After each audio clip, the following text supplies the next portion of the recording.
Hello guys, so welcome back to another video. और आज का जो वीडियो होने वाला है वो होने वाला है रिकमेंडेशन वीडियो। इट मीन्स हमारे बहुत सारे व्यूअर्स, हमारे बहुत सारे जो फॉलोअर्स हैं उनको काफ़ी क्वेरीज आ रही थी कि वही ऑफर लेटर और एग्रीमेंट पेपर में क्या डिफरेंस है। एग्रीमेंट पेपर बोल सकते हैं, इन्विटेशन बोल सकते हैं। सो इनविटेशन में और ऑफर लेटर में क्या क्या डिफरेंसेस है वो उनको अच्छे से क्लियर नहीं हो पा रहा था कि भाई ऑफर लेटर क्या है, क्या वीज़ा है ऑफर लेटर, या इनविटेशन क्या है, इनविटेशन वीज़ा है, क्या है, मतलब सब कुछ मशा हो रखा था। तो ये वीडियो जो बनने वाला है ये उस क्वेरी को क्लियर करने के लिए बना है। सो गाइज, सबसे पहले मैं आपको बता दूं कि ऑफर लेटर जो होता है वो फर्स्ट स्टेप है, जो मे बी सबको पता है, बट कुछ कैंडिडेट्स हैं जो क्लियर नहीं कर पा रहे हैं। ऑफर लेटर सिर्फ एक फर्स्ट स्टेप है जिसमें कंपनी मेंशन करती है कि क्या एक एग्रीमेंट वो वर्कर को देने वाली है, क्या एग्रीमेंट वो कैंडिडेट को प्रोवाइड करेगी, सैलरी क्या रहेगी, अकोमोडेशन का क्या रहेगा, खाने का क्या रहेगा, और ट्रांसपोर्टेशन का क्या रहेगा, कितने साल का एग्रीमेंट रहेगा, वो सब मेंशन होता है ऑफर लेटर के अंदर। तो ऑफर लेटर सब कैंडिडेट्स एक ट्रेड के लिए सबके लिए सेम रहता है। हाँ, अगर कुछ ग्रेड वाइज अगर ऊपर नीचे हो जाता है वो एक अलग मैटर करता है, बट सबका लगभग सेम ही रहता है एग्रीमेंट। जैसे कि अभी जो मैं आपको शो करूँगा उसमें मेरे में टाइल मशीन कुछ कैंडिडेट्स के ऑफर लेटर है, तो वो ऑलमोस्ट सबका सेम ही है। हाँ, कुछ अदर ट्रेड रहेगी तो उसका ऑफर लेटर एग्रीमेंट कुछ ऊपर नीचे रह सकता है, but offer letter first step है, वो वीज़ा नहीं है गाइस।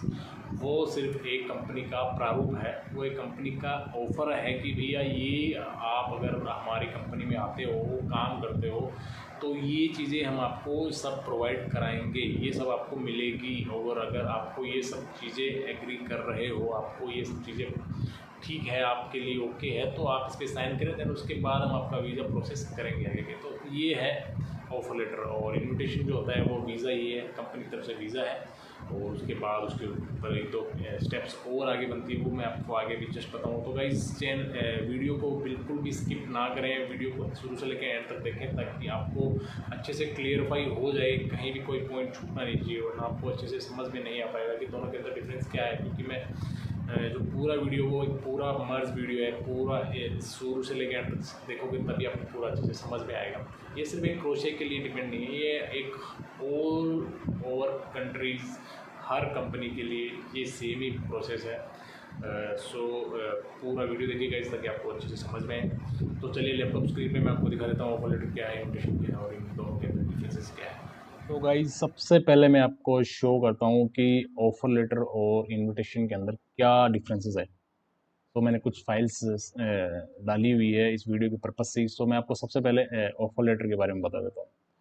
तो मेरे पास कुछ अभी रिसेंट जो हमने क्रोशे के लिए जो इंटरव्यू किया था वो ऑफर लेटर हमको मिल गए थे, कुछ मैंने सेव कर रखे हैं अपने लैपटॉप के अंदर। तो मैं आपको एक शो कर देता हूँ, जैसे कि सद्दाम हुसैन का ऑफर लेटर अपने पास है। मैं आपको दिखा देता हूँ कि इसमें क्या क्या डिटेल्स मेंशन होती है, और क्या क्या हर कंपनी का अलग अलग फॉर्मेट होता है। जरूरी नहीं कि ऑफर लेटर का सबका सेम पर्पज रहे, कैसा भी ऑफर लेटर बन सकता है, कंपनी जैसा फॉर्मेट रखते हुए वैसा ऑफर लेटर बन जाता है, तो वो इसका कोई बड़ा मैटर नहीं है। तो गाइज, सबसे टॉप में आप देख सकते हो ये कंपनी का नाम मेंशन होता है, जो ये पोर्शन आप देख सकते हो, ये राइट टॉप में है जो ये जो है ये कंपनी का नाम है। कंपनी का नाम है रबी इनोवेटिव टेक्निकल सर्विस DOO। तो ये कंपनी का नाम है इसमें, और पूरी डिटेल्स इसमें दी हुई है, और ऑफर लेटर है। सबसे पहले कैंडिडेट्स का नाम मेंशन होता है, ये जो यहाँ पे आप देख सकते हो कैंडिडेट्स का नाम मेंशन होता है, पासपोर्ट नंबर मेंशन होता है। देन उसके बाद इसमें लिखा हुआ है in this capacity as the second party hereby agreed to following condition of employment, the second party agreed to work with the first party. यानी मतलब कि जो कंपनी जो ऑफर कर रही है कैंडिडेट्स को, वर्कर को, तो उसको एग्री करना उसके हाथ में है। अगर आप उसको एग्री करते हो तो कंपनी आगे आपका वीज़ा प्रोसेस के लिए आपकी प्रोसेस स्टार्ट कर देती है, जिसके फर्स्ट फर्स्ट ऑप्शन देख सकते हो आप, फर्स्ट कॉलम में लिखा हुआ प्रोफेशन। प्रोफेशन इसमें लिखा हुआ सैरामिक, सैरामिक लेयर, मतलब ये जो टाइल वर्क होता है, टाइल वर्क के लिए ये ऑफर लेटर जारी हुआ है। देन उसके बाद लिखा हुआ है एक्सपेक्टेड सैलरी। एक्सपेक्टेड सैलरी में लिखी हुई है 4,750 HR के, ये क्रोशिया की करेंसी है HR के। तो इसका जो टोटल कॉस्ट बनता है, मैं अभी आपको फ़ोन में कन्वर्ट करके बता देता हूँ, आप यहाँ पे भी देख सकते हैं। एच आर के टू आई एन आर बनता है, एक एच आर के का बनता है 12 रुपये समथिंग बनता है, 12 रुपये। और अपन 12 रुपये को ये इससे मल्टीप्लाई कर देते हैं, 12, सो इसका टोटल बनता है 57,000 समथिंग कुछ बनता है, 57,000, 57,000 समथिंग। सो गाइज 57-58,000 के समथिंग इसका ये बनता है अमाउंट पर मंथ। सो इसमें देन उसके बाद लिखा हुआ है contract period 1 year from joining date. जब से आप ज्वाइन करोगे 1 साल के लिए एग्रीमेंट वैलिड है। देन उसके बाद कंपनी जैसे जैसे काम आगे बढ़ता रहता है, कंपनी आगे आगे एग्रीमेंट बढ़ाती रहती है आगे। देन प्रोबेशन पीरियड का मतलब होता है गाइस कि आपको एटलीस्ट 3 महीने तो आपको कंपनी में काम करना ही होगा। 3 महीने के बाद ही आप कंपनी में कंफर्म परमानेंट काम करने के लिए एलिजिबल हो सकते हो। 3 महीने में आप मान लो 3 महीने में मान लो आप कंपनी को छोड़ के आते हो, तो उसका जो पीरियड आप कंप्लीट नहीं कर पाते हो प्रोबेशन पीरियड, तो कंपनी आपको 100 कह सकते हैं कि भाई एक वैलिड वर्कर के तौर पे आपको नहीं रखेगी। उसके बाद आपकी जो वैलिडिटी भी आपको वापस दोबारा, मान लो कि 3 महीने से पहले इंडिया आते हो किसी काम को लेके, तो आपका वापस जाना कंपनी में पॉसिबल नहीं हो सकता है। जो भी आपकी जो फैसिलिटीज जो कंपनी प्रोवाइड कराती है वो 3 महीने कंप्लीट करने के बाद ही आपका स्टार्टअप होता है। आई मीन स्टार्टिंग से शुरू होता है, बट 3 महीने आपको कंप्लीटली करना पड़ता है, ये प्रोबेशन पीरियड कह सकते हैं आप इसको। देन उसके बाद है टोटल कॉन्ट्रैक्ट पीरियड जो है 12 मंथ इंक्लूडिंग प्रोबेशन पीरियड, मतलब 3 महीने मिला के ही 12 महीने का इसका टोटल पीरियड है वर्क। इसका मतलब एग्रीमेंट 12 महीने का एग्रीमेंट करते हैं टोटल। जरूरी नहीं, कुछ कंपनियां 2 साल के लिए कर लेती है, कुछ 3 साल के लिए, वो कंपनी पे डिपेंड है, जरूरी नहीं है वो। वर्किंग हार, ये वर्किंग हार्स जो है कंपनी में मतलब कितने घंटे ड्यूटी देगी, तो इसमें मेंशन है 8 घंटे डेली, 5 डेज ए वीक, मतलब 8 घंटे पर डे, 8 घंटे ड्यूटी करनी है आपको, और हफ्ते में 5 दिन ड्यूटी रहेगी, 2 दिन ऑफ रहेंगे। हाँ, अगर कंपनी में काम रहता है तो आप 8 घंटे के ऊपर भी काम कर सकते हो, आपका ओवर टाइम काउंट हो जाता है। 5 दिन आप ड्यूटी करते हो, 2 दिन आपका ऑफ रहता है। अगर आप वो 2 दिन और भरना चाहें, अगर कंपनी अलाउ करे, तो वो भी आपका ओवर टाइम काउंट हो सकता है। तो वो डिपेंड करता है कंपनी पे कैसा क्या काम है उसके पास, अगर काम अवेलेबल है तो देन आप नो इशू आप कर सकते हो काम। फिर आता है अकोमोडेशन लिखा हुआ आगे प्रोवाइडेड, सो इसका मतलब है कंपनी आपको अकोमोडेशन प्रोवाइड कराएगी। फिर आता है ट्रांसपोर्टेशन मतलब व्हीकल, जो काम पे जाने के लिए जो गाड़ी प्रोवाइड करानी होती है वो कंपनी प्रोवाइड कराएगी। इसमें मेंशन है प्रोवाइडेड, सो इट मींस आपको कंपनी आने जाने के लिए गाड़ी भी प्रोवाइड कराएगी। देन उसके बाद आता है फूड, तो इसमें लिखा हुआ है प्रोवाइडेड और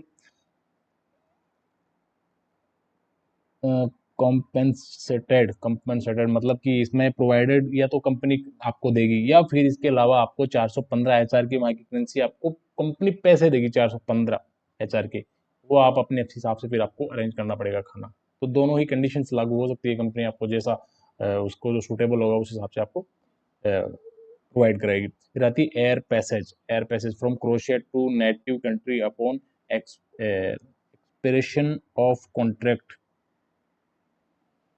इट मीन्स जब आपका कॉन्ट्रैक्ट कंप्लीट हो जाता है तो कंपनी आपको वापस आने का एयर जो टिकट है वो देती है क्रोशिया से। जहाँ का भी आप मान लो कि आप राजस्थान से हो तो राजस्थान में आप दिल्ली, सॉरी जयपुर अगर फ्लाइट अवेलेबल हो तो जयपुर तक आपको फ्लाइट कंपनी प्रोवाइड कराएगी। अगर दिल्ली जयपुर अवेलेबल ना हो तो दिल्ली पड़ता है, बॉम्बे पड़ता है, कहीं भी आपको जो भी सुटेबल रहेगा कंपनी आपको टिकट देगी। एनुअल लीव, ये आती है एनुअल लीव, मतलब साल में आपको कितनी छुट्टियां मिलेगी, तो इसमें लिखा हुआ as per Croatia labour law, जो क्रोशिया के गवर्नमेंट के हिसाब से जो भी छुट्टियां, नेशनल छुट्टियां जो है वो कंपनी आपको प्रोवाइड कराएगी। और उसके बाद आता है overtime as per Croatia labour law, वही जो क्रोशिया का जो लेबर कोड जो कहता है कि भाई एक लेबर एक पर डे एक मंथ के अंदर इतना, या फिर एक साल के अंदर इतना ओवर टाइम काम के अलावा, 8 घंटे ड्यूटी के अलावा इतना ओवर टाइम कर सकता है, उतना ही कंपनी आपको अलाउ करेगी। अगर इसके अलावा मान लो कि एक अलीगल तौर पे अपन नहीं कह सकते, बट अगर कंपनी को ज़्यादा काम है और कंपनी में कैंडिडेट करना चाहता है, वो कर सकता है आराम से बिना किसी प्रॉब्लम के, तो कंपनी आपको ओवर टाइम भी देगी। बट वो ओवर टाइम आपको जैसे कि सैलरी स्लिप में काउंट नहीं करेगी, क्योंकि लेबर कोड को, लेबर लॉ को उनको स्ट्रिक्टली फॉलो करना पड़ता है। तो वो आपका कैश में अमाउंट आएगा, जो भी पेमेंट रहेगा ओवर टाइम का वो कैश में होगा, और वो उसमें आपकी सैलरी जो कह सकते हैं आपका जो चार्ट होता है जिसमें आपका पूरा ओवर टाइम जो सब मेंशन होता है उसमें वो चीज़ नहीं हो पाएगी। तो डिपेंड है, आप करना चाहते हैं ओवर टाइम कंपनी आपको दे रही है तो करें, आपका अगर आप कर सकते हैं तो, नहीं करना चाहते तो ना कीजिए, वो कोई आप पे डिपेंड करता है।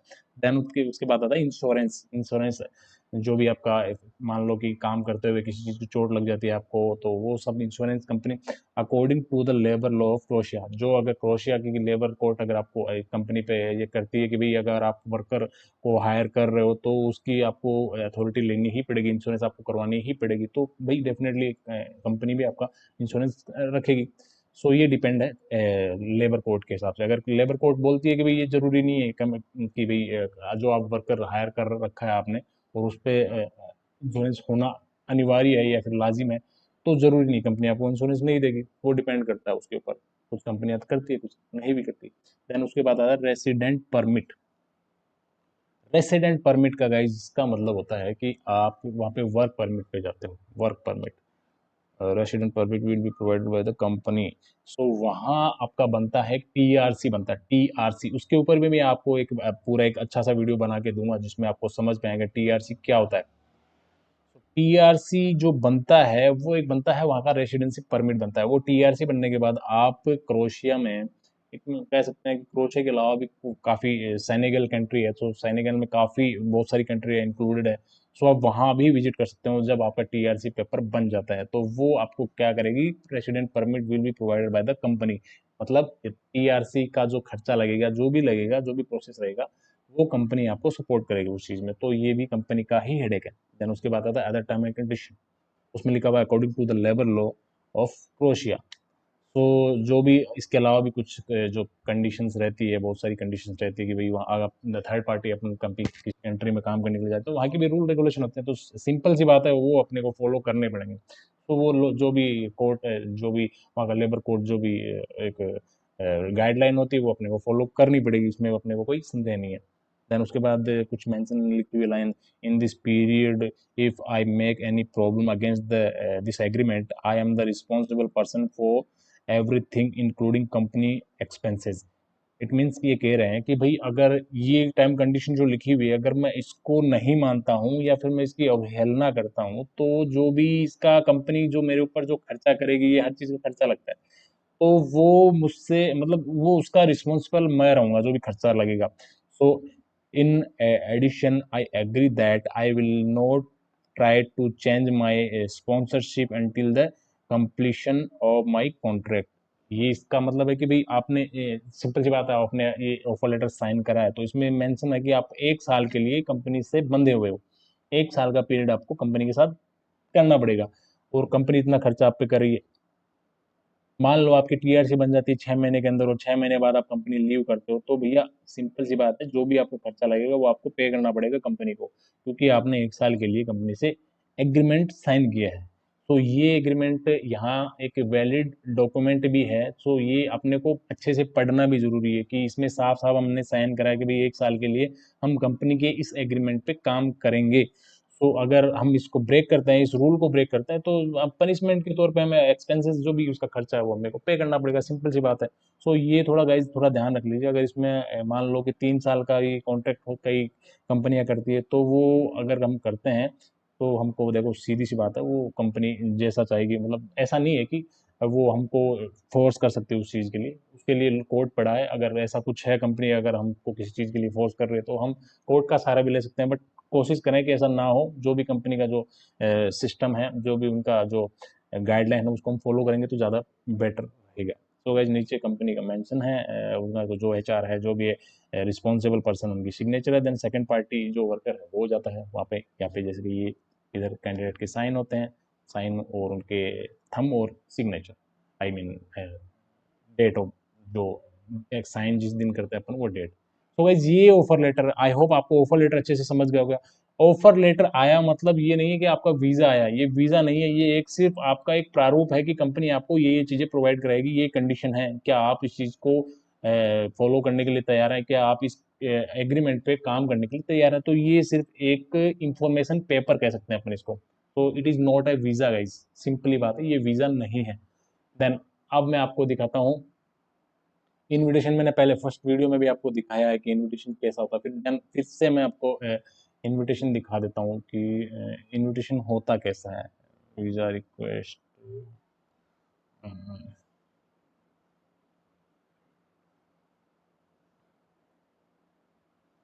नहीं नहीं, ये फॉर्म है, ये वीएफएस के लिए फॉर्म है, पीसीसी, ये देखते हैं।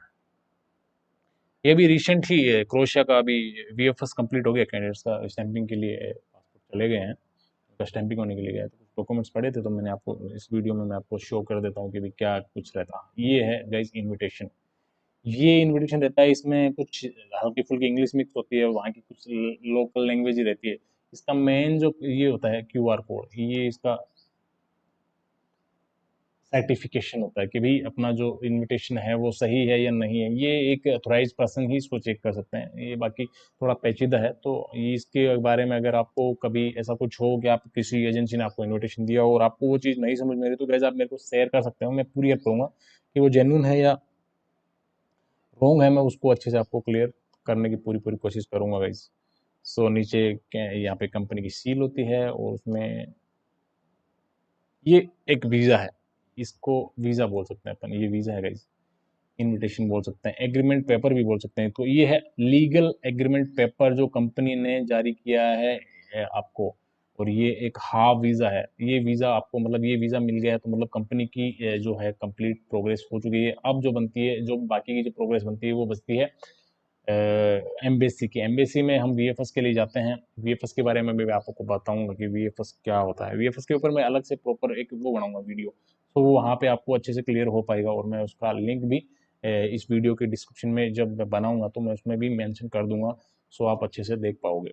तो वैसे वीएफएस के लिए मैं आपको बताऊंगा क्या है क्या नहीं है, तो उस पर अभी इस वीडियो में बताऊंगा तो आपको तो खिचड़ी हो जाएगा। तो गाइज आई होप आपको समझ में आ गया होगा कि भाई ऑफर लेटर और इन्विटेशन में क्या डिफरेंस है। इन्विटेशन एज अ वीज़ा होता है, इसको वीज़ा कह सकते हैं अपन, ये वीज़ा है, ये गाइस वीज़ा है, ये आ गया तो मतलब कि भाई आपका वीज़ा डन है, ये कंपनी ने आपको वीज़ा दे दिया है, कंपनी ने आपको एज ए एम्प्लॉय के लिए कॉल कर लिया है, ये है। और ऑफर लेटर मैंने आपको बताया वो है, ठीक है। तो ये डिफरेंस है दोनों के बीच में, तो आई होप आपको अच्छे से समझ में आ गया होगा।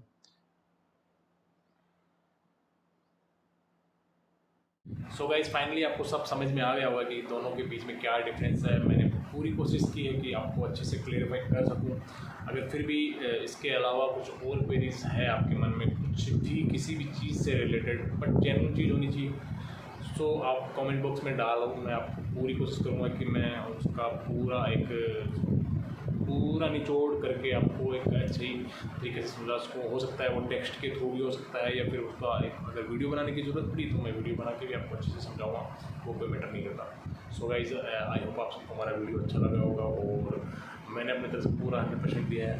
अगर फिर भी उसमें कुछ कमी रह गई तो गाइज उसके लिए छोटा भाई हूँ, इसलिए मेरे को थोड़ा माफ़ करना। और आगे भी मैं आपके लिए ऐसे ही वीडियोस, नए नए वीडियोस लाता रहूँगा। और अगर आपको कुछ और कंटेंट चाहिए, कुछ इसके अलावा भी कुछ आपको कुछ देखना हो, I mean related of our field, so आप कुछ भी आप मेरे को कमेंट में डालिए, मैं उस पर पूरा फोकस करके उस पर स्टडी करके आपको पूरी कोशिश करूँगा आपको एक जेन्युइन इन्फॉर्मेशन आपको मैं दूँ। सो गाइज तब तक के लिए नमस्कार और सलाम। और चैनल को सब्सक्राइब करना ना भूलिएगा, लाइक करना ना भूलिएगा, और ऐसे ही हमारे चैनल से जुड़े रहें और अपना प्यार बना के रखें। Thank you so much.